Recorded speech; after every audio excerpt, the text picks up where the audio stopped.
Welcome, good morning, सुप्रभात। हम सभी अच्छे हैं, स्वस्थ हैं और स्वस्थ होने के हम प्रयास कर रहे हैं। हम देख रहे हैं कि पिछले 10 दिनों से हम अपने कोर्स में अलग अलग विषयों के माध्यम से हम अपनी शरीर और मन की जो जानकारी है या शरीर और मन को हमने कैसे स्वस्थ रखना चाहिए और हमारी जो रोग प्रतिरोधक शक्ति जो है उसको हमने कैसे बढ़ाना चाहिए और उसी के आधार पर हमारा जो आरोग्य जो है जिसे हम हेल्थ कहते हैं उस हेल्थ को हम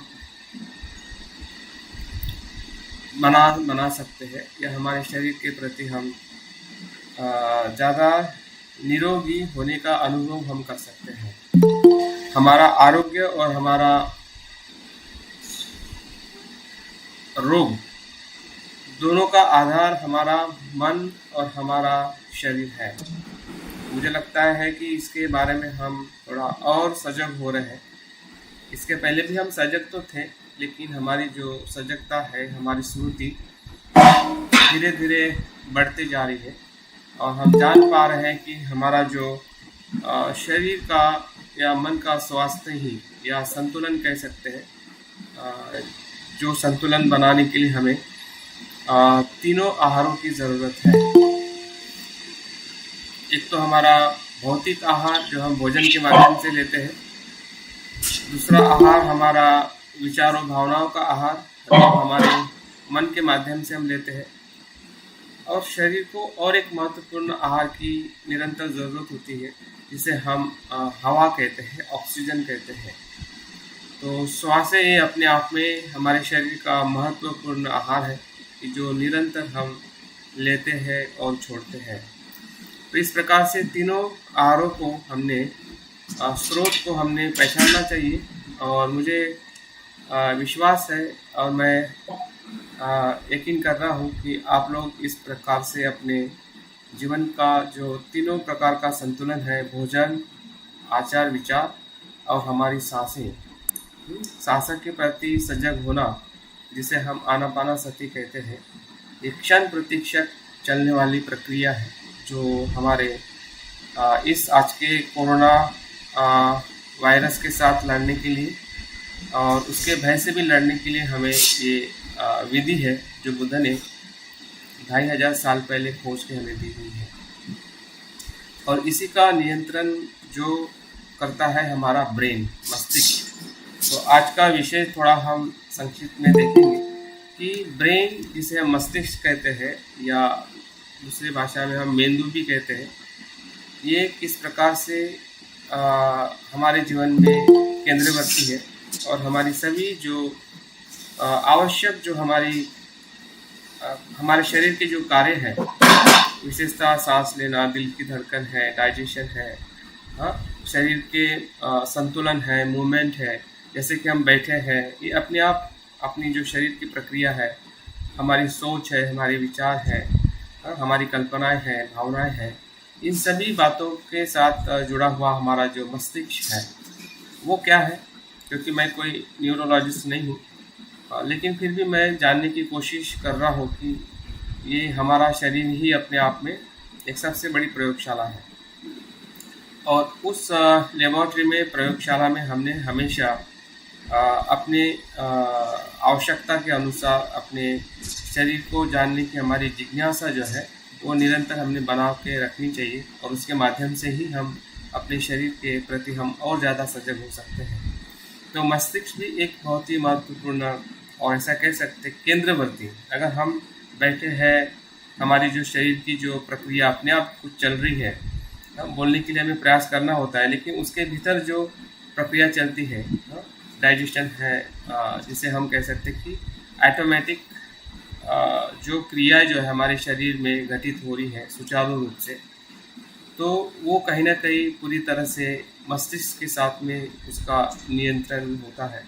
हम पूरे गहराई में नहीं देखेंगे, लेकिन हमारे इस जीवन में या इस क्षण में या आज के दिन में अगर हमें कुछ समझना है कि हम अपने मस्तिष्क को कैसे देखें, और वो क्या होता है और किस प्रकार से मस्तिष्क और मन, जो जिसे हम मन कहते हैं, ये क्या है, क्या वो दोनों एक है या दोनों अलग है, तो अलग है तो कैसे अलग है और कैसे वो एक दूसरे को प्रभावित करते हैं, एक दूसरे के साथ में कैसे जुड़े हुए हैं, ये कुछ प्रश्न हमारे मन में ज़रूर निर्माण होते हैं और उस प्रश्न का थोड़ा हम समाधान करने का प्रयास करेंगे, ताकि हम जो मैं ध्यान करने वाले हैं, जो चित्तानुपश्यना, जो चित्तानुपश्यना का ही अर्थ है मन को देखना, मन को जैसा है वैसा देखना। हाँ, तो उसका हम सराव करेंगे, तो उसके लिए हमारे पास में थोड़ी उसकी सही जानकारी अगर होती है तो निश्चित ही है उसके ध्यान के भी हमें बहुत सारे लाभ मिल सकते हैं। मैं रिक्वेस्ट करता हूँ कि जिसका माइक अनम्यूट है वो प्लीज़ म्यूट करें, आवाज़ें आपके माइक खुला होने से आ रही है।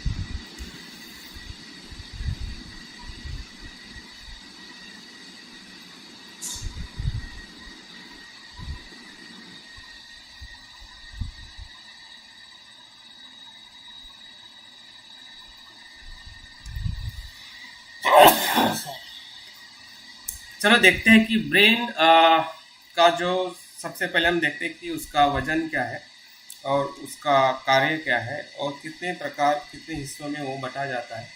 उसका एक थोड़ा मैं वीडियो भी आपको बताऊंगा, ताकि आप उसको आँखों से देख सके और कानों से सुन सके और अपने मन से उसको थोड़ा चिंतन करते हुए भी समझ सके कि ब्रेन, जिसे हम मस्तिष्क कहते हैं, वो किस प्रकार से होता है और किस प्रकार से वो हमारे पूरे शरीर को नियंत्रित करता है और चलाता है। तो हमारे ब्रेन का जो वज़न जो है करीबन 12 से 14 ग्राम का होता है। देखिए, उतना सा छोटा वज़न का जो हमारा ब्रेन है वो किस प्रकार से हमारे पूरे 6 फीट और हमारा वज़न अगर 60 से 70-80 किलो होता है, उस पूरे शरीर को कैसे नियंत्रित करता है सुचारू रूप से, अगर वो सही तरीके से कार्य कर रहा है, और मन उस पर कैसा प्रभाव डालता है जिससे हमारा मन संतुलित कार्य करता है। अगर मन हमारा अगर अकुशल है या बुरे विचार हमारे मन में आते हैं, तो किस प्रकार से वो ब्रेन का संतुलन बिगड़ के हमारा पूरा स्वास्थ्य बिगड़ सकता है। यही आज के पूरे विज्ञान की खोज है, क्योंकि विज्ञान भी आजकल बौद्ध जो गुरु है या बौद्ध ध्यान मास्टर है, उनके साथ में वो चर्चाएं कर रहे हैं, मीटिंग्स कर रहे हैं, डिस्कशन कर रहे हैं कि मन किस प्रकार से मस्तिष्क पे प्रभाव करता है और किस प्रकार से हमने ध्यान के माध्यम से हमारे मन को मन से हमारे मस्तिष्क को कैसे हमने ज़्यादा तंदुरुस्त रखना चाहिए।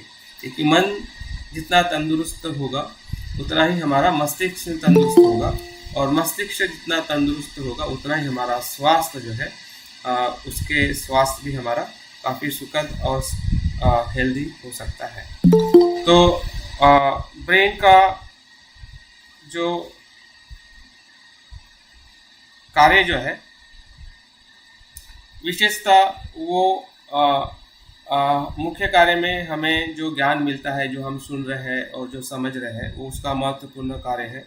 तर्क करना उसका कार्य है।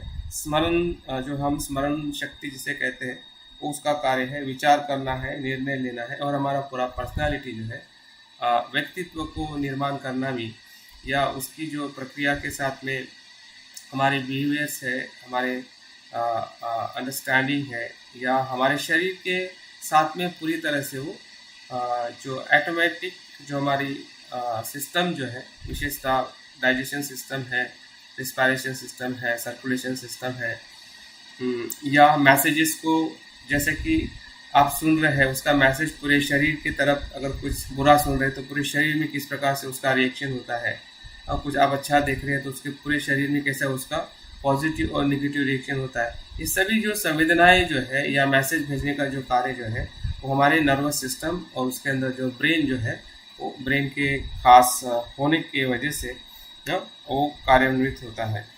तो दोनों में फ़र्क क्या है, जिसे हम ब्रेन कहते हैं और मन कहते हैं, इसमें या 4 बातों से खास महत्वपूर्ण फर्क है।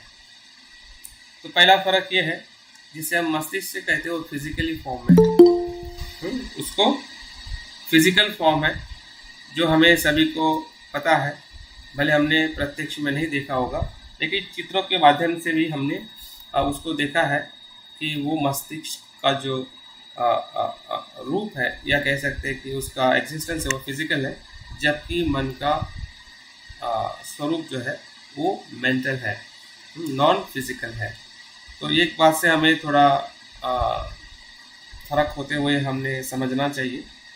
और जो हमारा ब्रेन जो है, उसको हम टच कर सकते हैं, छू सकते हैं। जैसे कि यहाँ पे हम छूने से भी इसके भीतर हमारा ब्रेन है, और फिजिकली उसको अगर हम अंदर से भी छूना चाहते हैं तो उसको भी हम छू सकते हैं, ऐसा उसका एग्जिस्टेंस है। लेकिन मन को हम छू नहीं सकते हैं, वो एनर्जी फॉर्म में है। दूसरा यह है कि जो हमारे ब्रेन का एक विशिष्ट प्रकार का कलर होता है, केमिकल होता है, कि उसके माध्यम से हम अपने ब्रेन के रंग को भी महसूस कर सकते हैं, देख सकते हैं, जबकि मन का कोई कलर नहीं होता है, कलरलेस होता है। चौथा जो बात है, ब्रेन का एक फिजिकल एग्जिस्टेंस है, कि वो यहीं पे है, यहीं पे रहता है, वो कहीं और जगह पे नहीं जाता है। जबकि मन जो है वो कहीं पे भी जाता है, बैठे बैठे वो चांद पे भी जाता है, बैठे बैठे वो भूतकाल में भी जाता है, बचपन में भी चला जाता है, बैठे बैठे भविष्य में भी जाता है।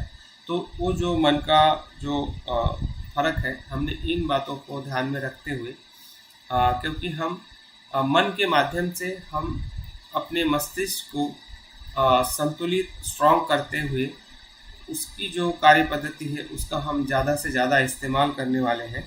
इसलिए हमने मन के स्वभाव को हमने देखना चाहिए, और मन क्या है, एक स्टोरी के माध्यम से हम उसको समझ सकते हैं। एक तिबेटियन यूथ होता है, और उसके मन में एक प्रश्न निर्माण होता है काफ़ी लंबे समय से, कि वो जानना चाहता है कि मन क्या है। जैसे कि आपने भी अपने जीवन में सोचा होगा कि मन है, लेकिन क्या है, कैसे उसको मैं देखूं, कैसे मैं जानूं। इस प्रकार के प्रश्न हमारे मन में निश्चित होते हैं, क्योंकि मन का जो रहस्य है मनुष्य जीवन में हमेशा बना हुआ है। क्योंकि उसके बारे में कोई हमें ज़्यादा बताता नहीं है, या कुछ हम पढ़ भी लेते हैं या जान भी लेते हैं, तब भी समझने के लिए बहुत ही हमें कठिन लगता है। क्योंकि मन मन से देखना, मन को मन से देखना, ये मनुष्य के रोज के जीवन में कभी कभी असंभव लगता है, और इसलिए मन के तरफ लोग देखते ही नहीं है। क्योंकि इतनी सारी बुरी चीज़ें और इतना उसके भीतर जो सूक्ष्मता जो होती है, उसको देखने के लिए हमारे पास में समय का अभाव, या हम उसको इग्नोर करते रहते हैं हमारे मन को देखने के लिए, और इसलिए हम मन को जान नहीं पाते हैं। लेकिन ये युवा के मन में भी ऐसा ही था कि मन क्या है, मैंने मन को जानने के लिए किसी गुरु के पास जाना चाहिए, मास्टर के पास जाना चाहिए। वो एक ध्यान मास्टर के पास में पहुंचता है, जो ध्यान मास्टर काफ़ी अनुभवी होता है, काफ़ी ध्यान के भीतर मन क्या है, किस प्रकार से होता है, सब वो जानता है। तो वो जो युवा जब उस ध्यान गुरु के पास जाता है और उनको पूछता है कि गुरु आप मुझे बताइए कि मेरा मन क्या है, मैं कैसे जानूं, या मन कैसे होता है, आप मुझे बताइए। तो गुरु भी बड़ा प्रज्ञावान होता है, करुणावान होता है, और वो इस प्रकार से उसके प्रश्न का प्रति प्रश्न में उत्तर देता है कि मित्र, आप जो पूछ रहे कि मन क्या है, लेकिन तो तुम्हारा मन है, मैं कैसे जानूं? ये तुम्हारा मन है, तुम्हारा मन तो तुमने जानना चाहिए, मैं कैसे जानूं? तो उसको भी आश्चर्य लगता है कि किस प्रकार का ये गुरु है। तो बोलते हैं कि फिर आप मुझे ये बताएं कि मैं मेरे मन को कैसे जानूं। तो फिर गुरु बोलता है कि इसके लिए कुछ मैं आपको सब सूत्र दे सकता हूँ, कुछ मदद कर सकता हूँ कि आप आपके मन को कैसे जाने। मैं तुम्हारे मन को जान नहीं सकता हूँ, लेकिन मैं इतना ज़रूर बता सकता हूँ कि तुम तुम्हारे मन को कैसे जानो। तो ये जो संवाद जो है हमारे लिए बहुत ही महत्वपूर्ण है। अगर आप मुझसे अपेक्षा रखते हैं कि मैं आपके मन को बताऊं कि आपका मन कैसे है, या मैं किसी से अपेक्षा रखता हूँ, मेरे गुरु से या मेरे किसी भी अनुभवी लोग मित्र से, कि वो मुझे बताए कि मेरा मन क्या है, कैसे है, तो ये संवाद अगर कोई बता देता है कि हाँ भाई तुम्हारा मन ऐसा है, तुम्हारा मन ऐसा नहीं होना चाहिए, तो मतलब हम मन के भीतर नहीं जा सकते हैं, क्योंकि आपके मन की खोज हमें स्वयं करनी है। ये इस संवाद का सबसे महत्वपूर्ण पहलू है। तो बोलता है कि ठीक है, आप मुझे मदद करिए। तो वो 5 प्रकार के प्रश्न देते हैं कि आप इस प्रश्न से अपने मन को सवाल पूछिए और उस सवाल का जवाब आप ढूंढ के लेके आइए और मुझे बताइए, तब मैं बताऊं कि आपका मन सही में ऐसा ही है या ऐसा नहीं है। तो 5 या 6 प्रकार के प्रश्न देता है कि पहला प्रश्न आप अपने आप से पूछिए कि मन कहाँ पे है, मन कितने प्रकार का है, where is mind, how many mind, what is the colour of mind, मन का कलर क्या है, what is the form of mind, मन का आकार या रूप क्या है,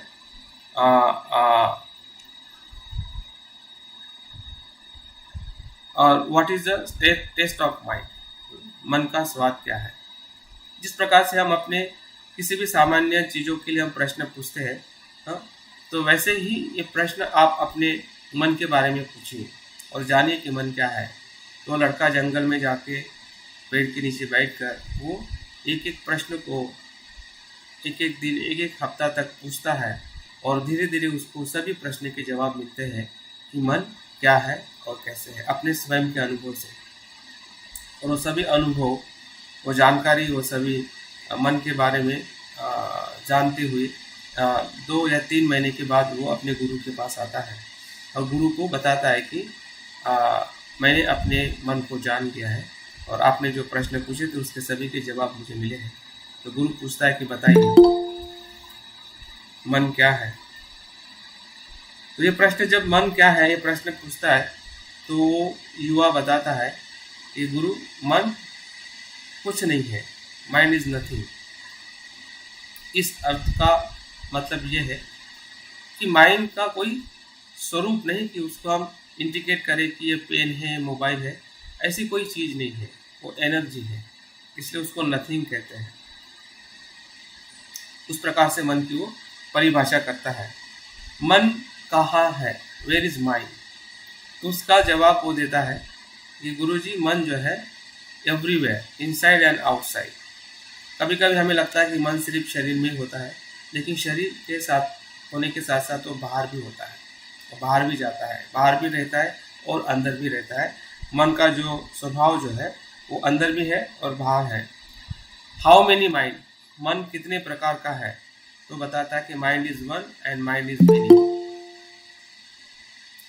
मन एक प्रकार का भी है जब हम उससे एकाग्रता से कोई कार्य करते हैं, और विभिन्न प्रकार से जब हम सोचते हैं तो मन अनेक प्रकार का हो जाता है। जब हम अभिधम्म पिटक की बात करते हैं, जो बौद्ध धर्म का विशेष साइकोलॉजी के बारे में, मनोविज्ञान के बारे में हमें बताता है, तो उसके 89 प्रकार के मन की बात की गई है। 89, इतना सूक्ष्म उसका विश्लेषण बौद्ध धर्म ने या बुद्ध की शिक्षाओं का हमें उसमें वर्णन मिलता है। मन का रंग क्या है, what is colour of mind, और बताता है कि माइंड इज कलरलेस। मन का स्वयं का ऐसा कोई कलर नहीं है। जैसे विचार हम करते हैं उसी प्रकार से वो ढल जाता है। अगर कुशल करोगे तो शुद्ध होगा, अकुशल करोगे तो अशुद्ध होगा। तो हम देख रहे हैं कि मन की जो सूक्ष्मता जो है, इन प्रश्नों के माध्यम से हम भी ढूंढ सकते हैं। इसका स्वाद क्या है, what is the taste of mind, mind don't have any taste. मन का स्वयं का कोई टेस्ट नहीं है, ये हमारे तृष्णा के इच्छा के वजह से हम उसको खट्टा मीठा या जो भी हम कहते हैं, वो टेस्ट हमारा खुद का बनाया हुआ है, लेकिन मन का स्वयं का ऐसा कोई टेस्ट नहीं है। What is the form of mind, mind don't have, मन का क्या आकार है, वो निराकार है। तो इस प्रकार से ये जो प्रश्न जो का उत्तर जो वो युवा ढूंढा है और अपने मन को जाना है, तो आपके लिए, मेरे लिए और हम सभी मनुष्य जीवन के लिए यही जो फार्मूला है, यही जो विधि है, ये हमें मन को ढूंढने के लिए मदद कर सकती है, अगर हम उस प्रकार से मन को रोज़ इस प्रकार के प्रश्न पूछे दिन भर में और थोड़ा थोड़ा जानने की कोशिश करें, क्योंकि वो जानकारी और वो आपकी क्षमता जो है आपके मन के भीतर ही है। किसी किताबों में वो क्षमता नहीं है, या मेरे में भी क्षमता नहीं है कि मैं आपके मन को जान के बता सकूं कि आपका मन कैसे है। बुद्ध ने भी जब औरों के मन को जाना, वो तभी जान पाए कि जो वो स्वयं के मन को पूरी तरह से जान लिए थे। तो आप, हम सभी अपने मन को जानकर अपने दुखों से मुक्त हो सकते हैं, क्योंकि सभी कुछ दुख जो है, जो हमें धम्मपद की पहली गाथा में बताता है, मनो पुबंगा धम्मा मनो सेट्टा मनोमया। सबसे सब कुछ मन में ही निर्माण होता है, मन से ही निर्माण होता है, सभी मनोमय है। तो इतनी गहरी बात अगर बुद्ध और बाबा साहब भी बुद्ध एंड इस धम्मा में बताते हैं कि मन ही केंद्रवर्ती है, प्रमुख है। बाबा साहब ये भी कहते हैं कि मन की क्षमताओं को बढ़ाना ही हमारे मनुष्य का सबसे महत्वपूर्ण उद्देश्य है। मन के क्षमताओं को विस्तारित करना, अल्टीमेट तक उसका विकास करना। मन का सिर्फ जो हमें अभी पता चला है वहाँ तक ही मन को जान के संतुष्ट होना, ये हमारे मनुष्य का लक्ष्य नहीं है। बाबा साहब जो कहते हैं, और बाबा साहब स्वयं भी अपने जीवन में अपने चित्त को, अपने मन को एक ऐसी ऊंचाई तक, एक बड़ी मंजिल तक उनका विकास होते हुए हम देखते हैं। तो हमने भी अपने मन के विकास के प्रति हमने सजग होना चाहिए। हम तभी हो सकते हैं कि जिस प्रकार से हम अपने आप के प्रश्नों को या अपने मन को डायरेक्शन देते हैं या उसकी खोज करते हैं, तभी उसकी जो क्षमता है हमें पता चलती है, और धीरे धीरे उसका हम उपयोग करते हुए अपने जीवन में सुखी, समृद्ध और निरोगी, और अभी का जो भय चल रहा है, इस भय पे भी अगर हमें नियंत्रण करना है अपने स्वयं के लिए और हमारे परिवारजनों के लिए या समाज के लोगों के लिए, देश के लोगों के लिए, तो मन ही एक ऐसा साधन है कि जो हमें इस भय से, इस आतंक से, इस महामारी से हमें बचा सकता है। अगर मन ही वीक हो गया, ग्रसित हो गया, चिंतित हो गया, तो जितने भी हम दवाई या जो भी हम अपने जीवन को सुरक्षित रखना चाहते हैं, तो हम सुरक्षित नहीं रख पाएंगे। तो दोनों वास्तविकता हमारे सामने है। अगर हम मन को सक्षम करते हैं, मन को जानते हैं, तो हम कैसे सुखी हो, निरोगी हो सकते हैं। अगर हम मन को नहीं देखते हैं, नहीं जानते हैं, तो वही कारण हमारे दुख का मुख्य कारण हो सकता है। बुद्ध के शिक्षा में या बौद्ध धर्म में जो मन को देखने का जो तरीका बताया है, या मन जो कार्य करता है, उसमें 5 घटक को हमने देखना चाहिए। 5 घटक ऐसे महत्वपूर्ण है कि वो हर एक क्षण में विराजमान होते हैं। अगर हम अभी जो बात कर रहे हैं, ये हमारे मन के एक क्षण में क्या होता है, जैसे कि हमें पता है कि एक क्षण का जो कांटा खिंचता है तो एक क्षण होता है, जिसे हम मिनट कहते हैं, या मिनट के भी और मिनी मिनट्स होते हैं, और उसके जो सूक्ष्म हम पार्ट करते हैं तो देखते हैं कि समय को भी हम बांट सकते हैं। एक एटम होता है तो उसको भी हम बांटते, पार्टिकल, न्यूट्रॉन, प्रोटॉन, और उसको भी बांटते हुए हमें क्वांटम एग्जिस्टेंस तक उसका अस्तित्व पता चलता है। तो वैसे ही मन का बुद्ध ने बहुत ही सूक्ष्म परीक्षण किया है। तो इसलिए बुद्ध को मनोवैज्ञानिक कहा जाता है, कि जो सबसे पहले किसी भी साधन का इस्तेमाल न करते हुए अपने ध्यान से अपने मन के गहराई में जाकर उन्होंने मन की खोज की है। तो मन की सूक्ष्मता को बुद्ध ने 5 तत्वों में बांटा है, कि वो हर एक क्षण में वो विराजमान होता है, वो उत्पन्न होता है और लय होता है। उत्पन्न होता है जैसा कि सांस भीतर जाता है, वो श्वास का ऑक्सीजन देके श्वास बाहर लेके आता है, और हर एक पेशी जो है उत्पन्न होती है और लय होती है, उसी को जीवन कहते हैं। हर क्षण में हमारे शरीर के भीतर जन्म और मृत्यु घटित हो रहा है, हर क्षण में, तभी हम जीवित हैं। और उसी क्षण के अंदर मन भी उत्पन्न और लय हो रहा है, और दोनों का भौतिक अभिन्न संबंध है, वो अलग अलग हो ही नहीं सकते हैं। मन जहाँ पे वहीं पे शरीर, जहाँ पे शरीर वहीं पे मन, वो एक दूसरे से अभिन्न नहीं है, भिन्न नहीं है, अभिन्न है। तो अगर हमें शरीर को जानना है तो मन की सूक्ष्मता को जानेंगे तो निश्चित है हमारा शरीर का स्वास्थ्य हम और अच्छी तरह से रख पाएंगे। देखते हैं कि 5 जो बातें हैं बहुत ही संक्षिप्त में हम देखेंगे, ताकि क्योंकि हमें बहुत सारी बातें पता है कि सबसे पहली जो बात है मन के तत्व के अंदर, वो है हमारी वेदना। हमें हर बार वेदना हो रही है। देखिए, कान से सुन रहे हैं, कान के साथ में वेदना हो रही है, आंखों से देख रहे हैं, आंखों के साथ में वेदना हो रही है, शरीर आपका जो कपड़े पहने हुए हैं उसकी स्पर्श हो रहा है, उससे वेदना हो रही है, मन में जो विचार आ रहे हैं उससे वेदना हो रही है। तो हमारे 6 इंद्रियों के 6 विषयों का जो स्पर्श क्षण प्रति क्षण, जन्म से लेकर मृत्यु तक, ऐसा कोई क्षण नहीं है, ऐसा कोई दिन नहीं है, ऐसी कोई घटना नहीं है, वो अच्छी हो या बुरी हो, हाँ, वो हर एक क्षण के अंदर, हर एक घटना के अंदर स्पर्श जो है होता ही है। उसी से वेदना हमें सुखद, दुखद और तटस्थ 3 प्रकार की वेदनाओं में से किसी भी प्रकार की वेदना क्षण प्रति क्षण हमारे उस मन के अंदर होती है। जैसे वेदना होती है वैसे हम उसको संज्ञा देते हैं कि मुझे पसंद है या ना मुझे पसंद नहीं है। इस संज्ञा देने की जो हमारी प्रक्रिया जो है वो भी इसी मन की घटना का महत्वपूर्ण क्रम है। संज्ञा देने के बाद में वो संस्कार हमारे मन में पहले से होता है, वो संस्कार उत्पन्न होता है क्योंकि इसको मैं जानता हूँ, ये मुझे पसंद है, ये मुझे पसंद नहीं है, ये ऐसा है वैसा है। ये जो बातें जो भी हमारे मन में निर्माण होती है, तो कहीं ना कहीं हमारे जो संस्कारित मन है या संस्कारों से जो हमने मन को बनाया है, वो उसी के कारण उस घटना का वो हिस्सा होता है। और विज्ञान मतलब जानना, उस संस्कारों के माध्यम से आप जानते हैं कि हाँ ये यही शब्द है जो मुझे पता है। देखिए कि जिस शब्द के बारे में अगर आप जानते नहीं हैं तो उसका ज्ञान भी हमें नहीं होता है। जब तक उसकी जो पूर्व भूमिका हमारे पास में नहीं होती तब तक उसका ज्ञान भी हमें उत्पन्न नहीं होता है। अगर आपके पास में अगर ये भाषा नहीं है जो मैं भाषा बोल रहा हूँ, तो शायद उस प्रकार का विज्ञान आपके मन में निर्माण ही नहीं होगा। अगर होगा तो उसके पहले आपको उस भाषा का हमें ज्ञान होना चाहिए, या हम लेते हैं, तभी जाके हमारा जो विज्ञान जो है उस क्षण में उत्पन्न होता है।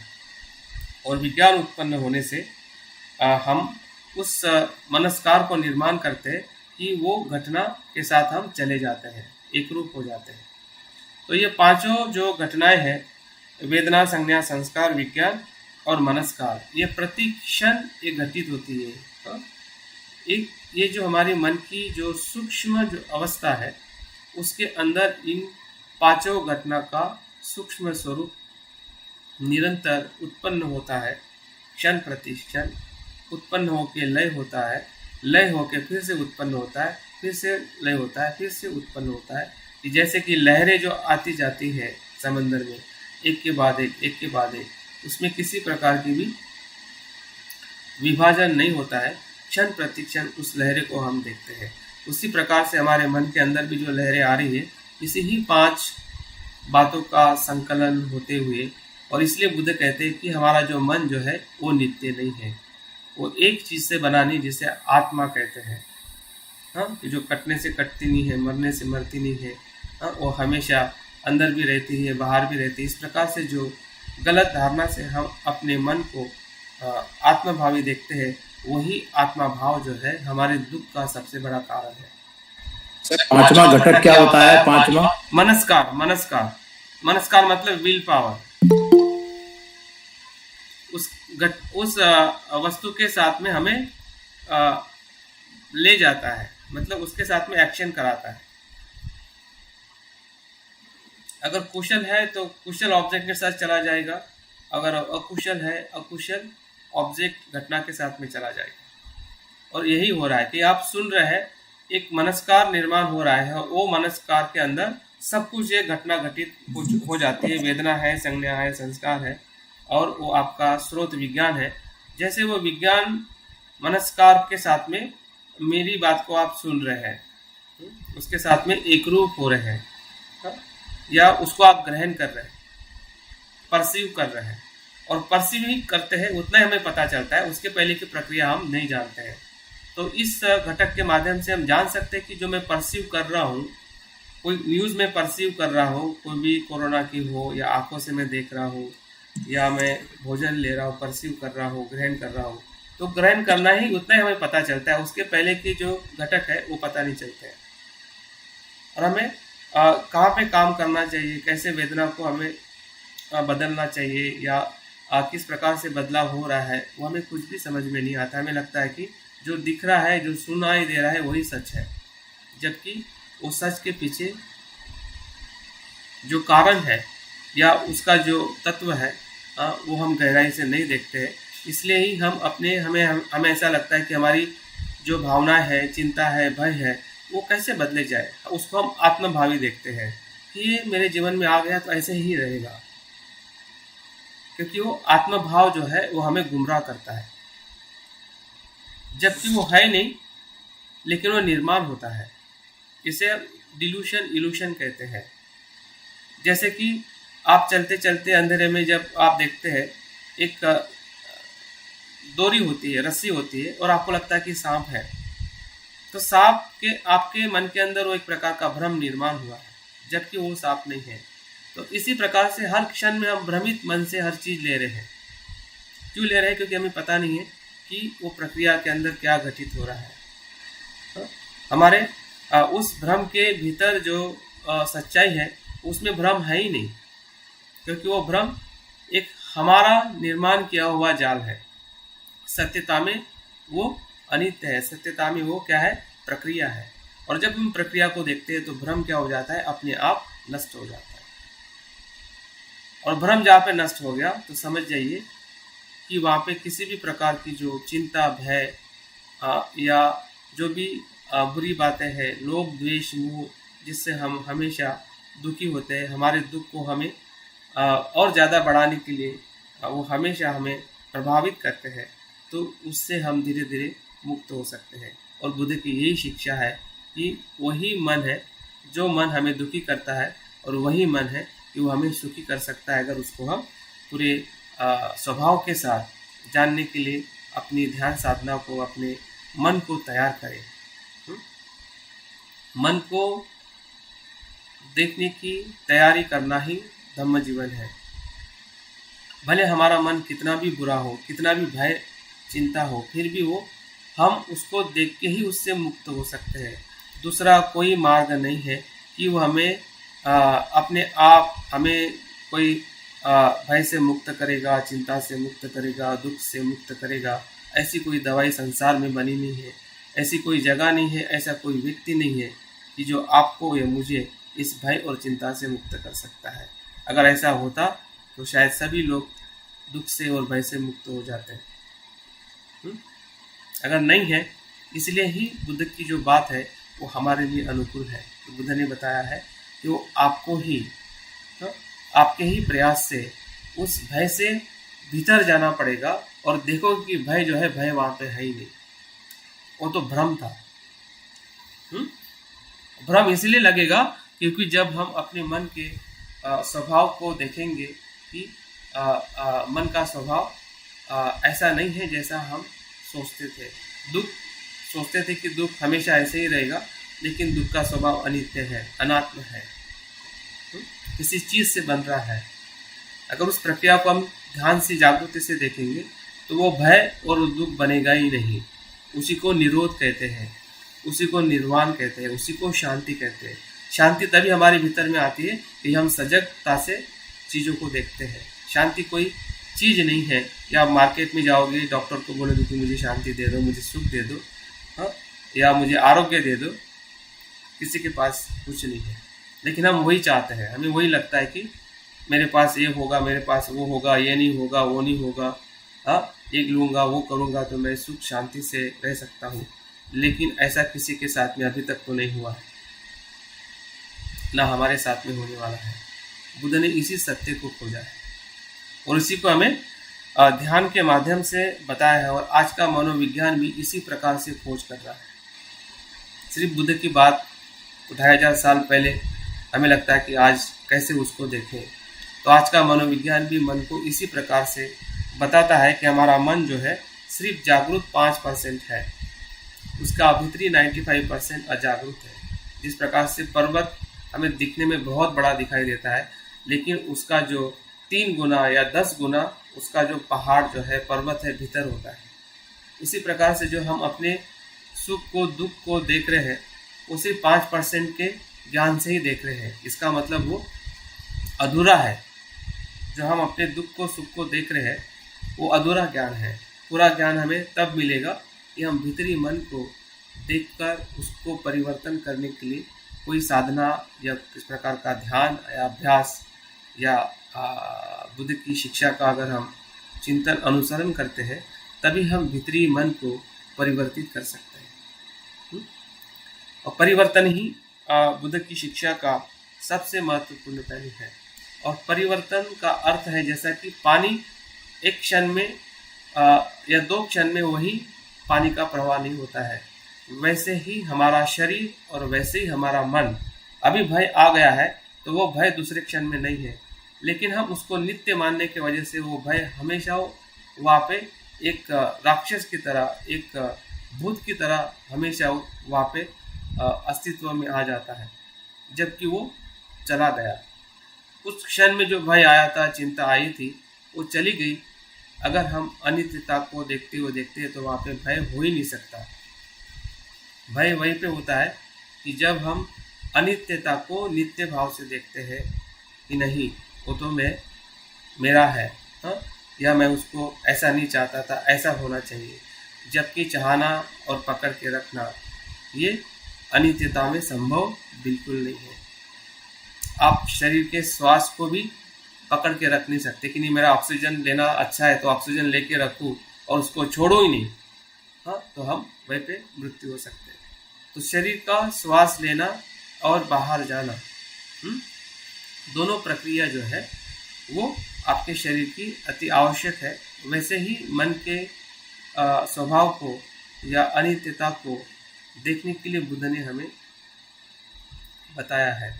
जैसा हम बाहर देख रहे हैं वैसे ही भीतर है, और जैसे हम भीतर है वैसे ही बाहर है। हमारी प्रकृति जो है, हमारा धर्म, हमारा स्वभाव जो है, दोनों जगह पे समान है। लेकिन हम बाहर कभी कभी अनित्य देखते हैं कि फूल को देखते हुए हमें लगता है कि फूल मुरझा गया है, कि वो अनित्य है। पानी को देखते हुए हमें लगता है कि पानी बह रहा है, वो अनित्य है। सुबह हो रही है, रात हो रही है, हमें लगता है कि वो बदलाव है। लेकिन भीतरी मन में हम वो देख नहीं पाते हैं, देखने की कोशिश नहीं करते हैं, जानने की कोशिश नहीं करते हैं। और नहीं जानने की कोशिश की वजह से ही हमें उसका जो सत्य दर्शन है उससे हम अभिन्न रहते हैं, अछूते रहते हैं, और वही हमारे दुख का, भय का, चिंता का और बीमारी का कारण बना हुआ है, जिसे हम अज्ञान कहते हैं या जिसे हम मूढ़ता कहते हैं। तो उस मूढ़ता को, उस अज्ञान को परिवर्तन करने के लिए हमें मन को खोजना है, और मन को खोजने के लिए हमें मन के ऊपर ध्यान करने की ज़रूरत है। तो हम ध्यान करने के शुरुआत के पहले मैं एक आपको वीडियो बता रहा हूँ ताकि आपको मस्तिष्क का एक कार्य क्या है या मस्तिष्क किस प्रकार से हमारे शरीर में कार्य करता है, उसका हमें एक अनुभव हो सके। तो सिर्फ 5 मिनट का वो वीडियो है और उसको मैं आपके साथ में शेयर करना चाहता हूँ ताकि आप मस्तिष्क को भी समझें। लेकिन मस्तिष्क, ब्रेन हमारा मन नहीं है। हमारा मन को देखने का तरीका अलग है और मस्तिष्क को देखने का तरीका है अलग है। लेकिन ये निश्चित है कि हम अपने ब्रेन को या पूरे शरीर को मन से ज़रूर देख सकते हैं, ध्यान से ज़रूर से देख सकते हैं। हमें किसी सिटी स्कैन की किसी की ज़रूरत नहीं है। अगर हम अपने ध्यान से भी मन को देख सकते हैं, उसको नियंत्रित कर सकते हैं, उसको शुद्ध कर सकते हैं। ये ताकत हमारे ध्यान में ज़रूर है। तो क्रियाओं को नियंत्रित करके, हाँ, तो वीडियो दिखाई दे रहा है? हाँ सर। ठीक है। मानव मस्तिष्क बड़ा और वजन में करीब 1.2 से लेकर 1.4 किलो तक होता है। वीडियो नहीं दिख रहा सर। फिर भी नहीं दिख रहा है? नहीं दिख रहा है सर? नहीं दिख रहा है। तो आपका वीडियो आप ऑन करिए, हो सकता है कि उसमें कोई दिक्कत हो। वीडियो तो नेट का भी प्रॉब्लम हो सकता है। हाँ हाँ। मस्तिष्क बड़ा और वजन में करीब 1.2 से लेकर 1.4 किलो तक होता है। जिसको नहीं मस्तिष्क दिख रहा है, बड़ा वो और आपका वजन में प्रॉब्लम करीब हो सकता है। जो दिख रहा है उसको मानव मस्तिष्क बड़ा और वजन में करीब 1.2 से लेकर 1.4 किलो तक होता है। फिर भी ये किसी वयस्क के शारीरिक भार का सिर्फ 2% ही है। हालांकि मस्तिष्क हमारे शरीर की 20% ऊर्जा का उपयोग करता है, क्योंकि ये किसी सुपर कंप्यूटर जैसा है। यह महत्वपूर्ण अंग खोपड़ी के अंदर सुरक्षित रहता है। मस्तिष्क के 3 मुख्य भाग होते हैं: अग्र मस्तिष्क या प्रोजेंसेफेलॉन, मध्य मस्तिष्क या मेसेंसेफेलॉन और पश्चिम मस्तिष्क या रोमेनसेफेलॉन। मस्तिष्क के विभिन्न भाग शरीर के विभिन्न अंगों से संदेश प्राप्त करते हैं और अपने कार्य पूर्ण करते हैं। अग्र मस्तिष्क का मुख्य सोचने वाला और स्मृति संजोने वाला भाग है। यहाँ विभिन्न हिस्से होते हैं जो सभी ज्ञानेंद्रियों से आवेग प्राप्त करते हैं। इसके चलते मस्तिष्क के विभिन्न भाग सुनने, सूंघने, देखने, चखने आदि विशिष्ट कार्यों को पूर्ण करते हैं। अग्र मस्तिष्क का ही हिस्सा हाथों, टांगों आदि को प्रतिक्रिया देकर उन्हें गतिविधि करने लायक बनाता है। सर वीडियो बहुत छोटा दिख रहा है। मस्तिष्क के पृष्ठ भाग में उपस्थित अनुमस्तिष्क या सेरिबेलम गतिविधि करते वक्त संतुलन बनाए रखने का काम करता है। और बड़ा है सर। और बड़ा कीजिए, बहुत ही स्क्रीन छोटा है। दिल तक खून भेजने, और बड़ा, और खाना पचाने आदि क्रियाओं को करना याद नहीं रखना पड़ता। पश्चिम मस्तिष्क खास तौर पर इसका मेडुला वाला भाग ऐसी जरूरी क्रियाओं का नियंत्रण करता है। मध्य मस्तिष्क बहुत छोटा होता है और आंख की गतिविधि और सुनने और देखने से संबंधी क्रियाओं में अहम भूमिका निभाता है। मस्तिष्क के विभिन्न भाग किसी कार्य को साथ मिलकर बेहतरीन ढंग से पूर्ण करने के लिए आपस में सूचना का आदान प्रदान करते हैं। पश्चिम मस्तिष्क के पोंस और मध्य मस्तिष्क सूचना के विनियमन में अहम भूमिका निभाते हैं। इस तरह हमारा जटिल मस्तिष्क हमारे माहौल में ढलकर शरीर की अहम क्रियाओं को नियंत्रित करके और खराब परिस्थितियों से निपटने के लिए जरूरी ज्ञान को विकसित करके हमें जिंदा बने रहने में मदद करता है।